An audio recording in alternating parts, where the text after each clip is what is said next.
ፈሳድ ጥፋት አለ ብለህ አወክ፣ ጥሩ። አንተ ግን ባትሄድ ደግሞ ይበልጥ ፈሳዱ ይብሳል። አሁን ምን አረክ ማለት ነው? መስላህና መፍሰዳው አንተ ቀደርክ። ይሄው ነብዩን ያስተማሩ መን ሐለፈ የማለ ሰው አላ የሚኒ በመሐላው ላይ ፈረአ ገይረሃ የሷን ተቃራኒ እኮ ተመለከታት፣ ኸይርን መልካም ሆኖ ለምሳሌ ያጎቴ ሰርግ ላይ ላልሄድ ካልክ በኋላ መሄድህ ግን የተሻለ እንደሆነ ደግሞ አየህ። ለምን አንተ ባትሄድ ድንኳኑም እንደሚያደርጉት ገባ፣ ወንድና ሴቱ እንደሚቀላቀሉት የባሰ ነገር እንደሚሰሩ ገባ። ከፊል ነገሮችን አስቀራለሁ ብለህ ሄድ። መጀመሪያ ግን ምን ብለህ ነበር? ወላሂ ላልሄድ ብለህ ምለህ ነበር። መሐላውን አፈረስክ አላፈረስክ? ያፈረስከው ግን ለምን ሲባል ነው? ጥቅም ለሚያመጣ ጉዳይ። አሁን ቅድም ምን ምሳሌ ነው ያመጣ ነው? አልሄድም ነበር አይደል? እሰራለሁም የሚል ደግሞ ነገር ከማልክ በኋላ መሄድህ ግን ጥቅም አለመኖሩን አይተህ ደግሞ አፈረስክ። መሐላ ፈረሰ አልፈረሰም? ፈረሰ። ነቢዩ ምን አሉ ሰለላሁ ዐለይሂ ወሰለም? ፈልየእቲ ይስራ አለዚ ሁወ ኸይር፣ መልካሟን ይስራ። መቅረቱ ከሆነ መልካሙ የማለ እንኳን ቢሆን ይቅር፣ መሄዱ ከሆነ ጥቅሙ የማለ እንኳን ቢሆን ይሂድ። ከዛስ ወልዩከፊር፣ ማካካሻ ግን ይስጥ፣ አየሚኒሂ ለማለው መሐላ። ማካካሻው ምንድን ነው? ተርታው ይሄ ነው። አንደኛ 10 ድሃ ማብላት፣ ሁለተኛ 10 ድሃ ማልበስ፣ ሶስተኛ ያልቻለ ሰው 3 ቀን ይጾማል። መሐላ አፈረሰ አላፈረሰ? ስለዚህ 10 ድሃ ያበላል፣ አልቻለም። 10 ድሃ ያለብሳል፣ አልቻለም። 3 ቀን ይጾማል። ሀከዛ መሰራቱ በላጭ ስለሆነ ነው። የፈረሰው ግን የማን ቃል ነው? የአላህ ቃል ነው። ከዚህ ደግሞ ምን እንይዛለን?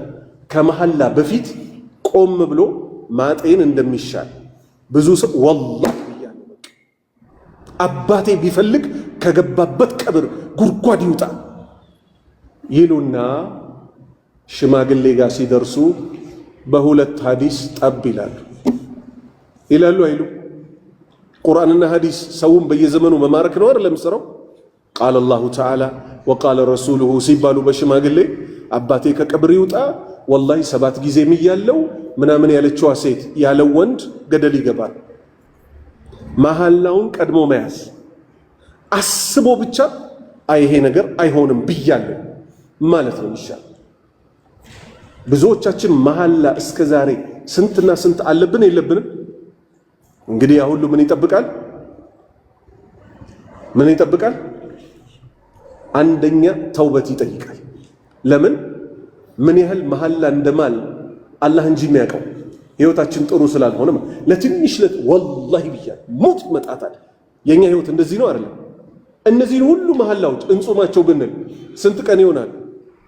ደሃና ብላ ብንል እናልብስ ብንል እንችለዋለን? የመጀመሪያ ነገር ንጹህ ተውበት። ጌታዬ ሆይ ከዚህ በኋላ ያንተን ስም ባላግባቡ አልጠቀም። ሁለተኛ ከዚህ በኋላ ለምናስታውሳቸው መሐላዎች በጠቅላላ ግን ካፈረስም ምን ይፈልጋል? ምን ይፈልጋል? 10 ድሃ ማብላት፣ 10 ድሃ ማልበስ፣ ወይንም ካልቻልን 3 ቀን መጾም። ይሄ ያለብንና ችላ ብለን እንዳናልፈው። ይሄ ተርቲብ እንዳለ እንዳንረሳ። ጥሩ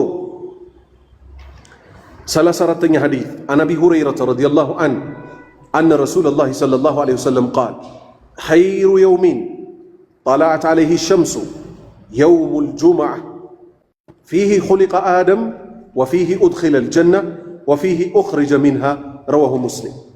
ከአባ ሁረይራ ተይዞ አላህ መልካም ሥራቸውን ይውደድላቸውና አነ ረሱለላህ የአላህ መልእክተኛ ሰለላሁ ዐለይሂ ወሰለም ቃል የአላህ ሰላትና ሰላም በርሳቸው ላይ ይሁን እንዲህ አሉ።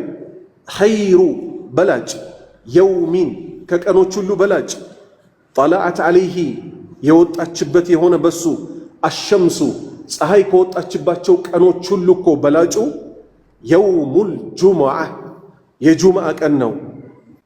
ፊሂ በጁሙዓ ቀን ውስጥ እኮ ኹሊቀ ተፈጠረ አደም አባታችን አደም የተፈጠረው በዚህ በተከበረው በጁሙዓ ቀን ነው።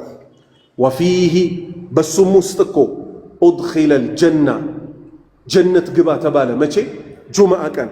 ወፊህ በዚሁ በጁምዓ ቀን ኡኽሪጀ ተባረረ፣ ሚንሃ ከጀነት ተባረረ። ረዋሁ ሙስሊም ኢማም ሙስሊም ዘግበውታል። ወንድሞቼ አሁን እንዲህ አይነት ሐዲቶችን ሐዲት ጥቅሙ ምንድነው? ሐዲትና ቁርአን ማወቅ። አላህ ምናል ያ አዩሀ ለዚነ አመኑ ኢስተጂቡ ሊላሂ ወሊረሱሊ ኢዛ ደአኩም ሊማ ዩሕይኩም። እናንተ ያመናችሁ ሰዎች ሆይ አላህ እና መልእክተኛው እናንተን ሲጠሯችሁ እናንተን ሕያው ወደሚያደርገው ነገር ፈጥናችሁ ምን በሉ? እሺ በሉ። ፈጥናችሁ ምን በሉ? እሺ በሉ። ብዙ ቁርአን ብዙ ሐዲት ባወቅን ቁጥር የትኛው ሙሲባ ሲመጣ አንዱን የቁርአን አንቀጽ አንዱን ሐዲት እያስታወስክ ትኖራለህ። ወላሂ አሁን ለአባታችን አደም ከጀነት እንደመውጣት ሙሲባ አለ? የወጡት ከየት ነው? ከታላቁ ሀገር ከጀነት። እኛ እዚህ ምድር ላይ ገጭ ሲያጋጥመን ተራ ጠፊ የሆኑ ነገሮችን እንደ ትልቅ ነገር እንወስዳቸዋለን። አባታችን ከየት ተባሮ ሲያበቃ ከጀነት። ነቢዩ ሰለላሁ ዐለይሂ ወሰለም የራሳቸውን ሞት አስመልክቶ ምን አሉ? አማኝ የሆነ ሰው ሐዘን ቢያጋጥመው በእኔ ሞት ይጽናና፣ እኔን ከማጣት በላይ ሐዘን የለባችሁምና አሉ። ስለዚህ እንዲህ አይነት ነገሮች ለህይወታችን ምን ሊያደርጉት ይገባል? አሉ የሚባሉ ሙሲባዎችን መካቾች፣ እኛን ወደ መልካም ጠሪዎች፣ መልካም የሆነን ቢመስለን ደግሞ እነዛ አንቢያዎቹን ሷሊሆቹን አላህ የጠቀሰበትን ስናይ እኛ በጣም ብዙ የሚቀረን ሰዎች መሆናችንን አውቀን ራሳችንን ለማስተካከል ይመቸናል። ኸይር 35ኛ ሐዲስ عن أبي هريرة رضي الله عنه أن رسول الله صلى الله عليه وسلم قال إذا دعي أحدكم فليجيب فإن كان صائما فليصلي وإن كان مفطرا فليطعم رواه مسلم. يصلي يدعو. عن أبي هريرة كأبا هريرة تيزو رضي الله عنه الله ملك مسراتشون يولد الله تشونا أن رسول الله يا الله ملك تنيا صلى الله عليه وسلم قال يا الله صلاتنا سلام برساتشو ليهون ديالو إذا دعي بتتأرى جزي أحدكم كنان توست عنداتشو تأري بتتأرى جزي فليجيب الشيبل وندما ما شنتاتشن اندي تنكر إسلامي تسسراتشن اندي تأمر وندمي لجيل دركونو تأرتشهال والكو يسوج انبي باينت بمهبر سبو يتاوك على يتاوك حابتام كتأرى እዛ ሄደህ ድንኳኑ ከመተለቁና የተጠራው ሰው ከመብዛቱ የተነሳ ምግብ ላይ ደርስ እንደማይችል እያወቅክ እንኳን ምን ታረጋለህ? አትቀርም። ያንን ሰርክ ትቀራለህ እንዴ? ትቀራለህ እንዴ? አትቀርም። የታወቀ ነው። አንተ ደግሞ ደህና ያላልከው ሰው ገንዘብ የለውም ያልከው ሰው ሲጠራህ እስቲ ቆይ አንድ ሁለት ቀጠሮዎች አሉኝ እነሱን ልይና ትላለህ። አልሐቁ ሊመን ሰበቅ። መብት ያለው ማን ነው?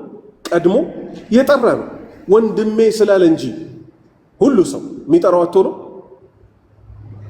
እናንተ ባትመጡ እንኳን ምስኪኖች መጥተው በልተው ይሄዳሉ አይሄዱ። ሰው ግን የሚጠራው ማን ነው? የሚያከብረውን ሰው ነው። ነቢዩ ምን አሉ ሰለላሁ ዐለይሂ ወሰለም?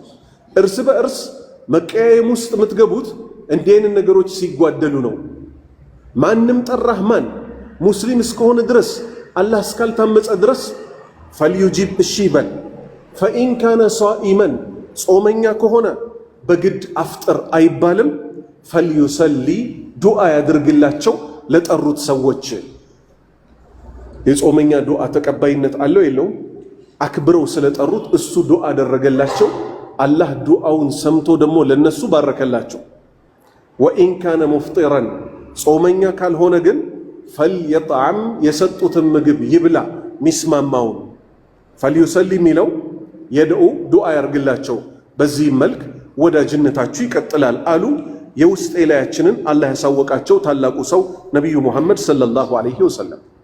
36ኛ ሐዲስ عن عائشة رضي الله عنها عن النبي صلى الله عليه وسلم قال إن أبغض الرجال إلى الله الألد الخصيم متفق عليه. الألد الخصيم أي الشديد الخصومة.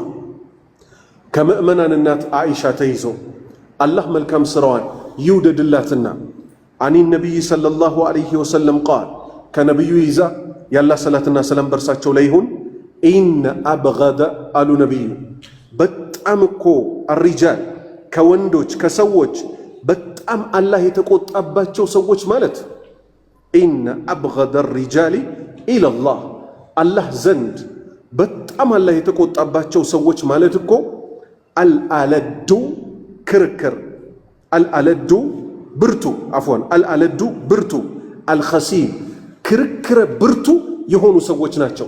ነቢዩ ሰለላሁ ዐለይሂ ወሰለም ጀነትን እያዝለታለው ሐቅ እያለው ምን ያደረገ ሰው ሐቁን ትቶ ክርክርን የተወሰው።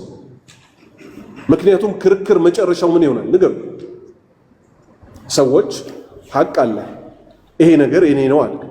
በዛ በኩል ያለው ሰውዬ ሊዞልምህ አይደለም ምናምን ተብሎ ክርክር ተጀመረ።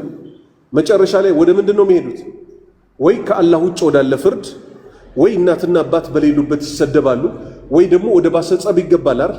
ጸቡ የተከራከሩበትን ጉዳይ ስታየው ጉዳዩን የማይመጥን ጸብ በሁለቱ መካከል ይወድቃል። ስለዚህ ክርክር ማብዛት አያስፈልግም። መብቶችህን ቁጭ ካደረክ በኋላ ወደ ማን ተወስደዋለህ? ዙ አቅሊን የአቅል ባለቤት ወደ ተባሉት ሸሪዓን አዋቂ ወደ ሆኑ ሰዎች ምን ታደርጋለህ? ተበድያለሁ፣ ይሄ ጉዳይ የኔ ነው ሸምግሉኝ ብለህ ወደዛ ታቀርባለህ እንጂ ክርክረ ብርቱ መሆን አላህ ዘንድ ከተቆጣባቸው ሰዎች ያደርገናልና እንጠንቀቅ። አለዱል ኸሲም የሚለውን አይ ማለትም አሸዲድ ብርቱ አልኹሱማ በክርክር በኩል ብርቱ የሆነ ሰው ነው ብለው አብራሩት ኪታቡን ያዘጋጁት። 37ኛ ሐዲስ አን አይሸተ ረዲየላሁ ዐንሃ ቃለት ካነ ነቢዩ ሰለላሁ ዐለይሂ ወሰለም የቁል ፊ ሩኩዒሂ ወሱጁዲሂ ሱብሓነከ አላሁመ ረበና ወቢሐምዲክ አላሁመ እግፊር ሊ ሙተፈቁን ዐለይህ። እቺን ዚክር ነቢዩ ያሏት መሞቻቸው ሲደርስ ነው። እኛ በብዛት መሽሁር ሆኖ የምናውቀው የትኛውን ነው? እሳቸው ረዥም ዘመን በሕይወታቸው ዘመን የሰሩበትን ሩኩዕ ላይ ሱብሓነ ረቢየል ዐዚም ማለታቸውን፣ ሱጁድ ላይ ሱብሓነ ረቢየል አዕላ ማለታቸውን ነው አይደል የምናውቀው። ሊሞቱ ሲሉ ግን አንዲት ምዕራፍ ወረደችባቸው። የመጨረሻዋ ምዕራፍ ኢዛ ጃአ ነስሩላሂ ወልፈትሕ ወረአይተ ናሰ የድኹሉነ ፊ ዲኒላሂ አፍዋጃ። ኢዛ ጃአ በመጣ ጊዜ ነስሩላህ የአላህ ዲን፣ ወረአይተ ናስ ሰዎችን ትመለከታለህ፣ የድኹሉን ሲገቡ፣ ፊ ዲኒላህ ወደ አላህ ዲን፣ አፍዋጀን ጭፍራ ሆኖ ምን ይከሰት? ይኸው ፈሰቢሕ ቢሐምዲ ረቢካ ወስተግፊርሁ ከዛስ ኢነሁ ካነ ተዋብ አረለ። ልክ እቺ ምዕራፍ ስትወርድባቸው በቁርአን በጣም ሲሰሩ ከነበሩ ሰው ውስጥ ናቸውና እሳቸው ምን አደረጉ? ከአይሻ ተይዞ ካነ ነበር እኮ አለች። ነቢዩ ነበሩ እኮ ሰለላሁ ዐለይሂ ወሰለም ያላህ ሰላትና ሰላም በእርሳቸው ላይ ይሁን። የቁል ይሉ ነበር ፊ ሩኩዒሂ ሩኩዕ ላይ ወሱጁዲሂ ሱጁድም ላይ ይሉ ነበር ሱብሓነከ ጥራቻ ይገባ አላሁመ ጌታችን ሆይ አላሁመ አላህ ሆይ ረበና ጌታችን ሆይ ወቢሐምዲክ ከምስጋና ጋር ጥራቻ ይገባህ አላሁመ አላህ ሆይ እግፊር ማር ሊ ለኔ ማርልኝ እኮ ይሉት ነበረ። ቀጥታ አሁን ወደ ሱረቱል ፈትሕ እንመለስ። ፈሰቢሕ ቢሐምዲ ረቢክ አይደል? ይኸው ፈሰቢሕ ቢሐምዲ ረቢክ ማለት ምን ማለት ነው? ጌታህን ከምስጋና ጋር አጥረው አይደል? ሱብሓነከ አላሁመ ረበና ወቢሐምዲክ ወስተግፊርሁ ምህረትን ለምነው አላሁመ እግፊር ሊ። ይኸው ተገጣጠም። ስለዚህ ይህንን ዚክር ሩኩዕና ሱጁድ ላይ እንበለው። 38ኛ ሐዲስ አን አይሸተ ረዲየላሁ ዐንሃ አን ነቢይ ሰለላሁ ዐለይሂ ወሰለም ቃል تحشرون حفاة عراة غرلا قالت عائشة فقلت يا رسول الله الرجال والنساء ينظرون بعضهم إلى بعض فقال الأمر أشد من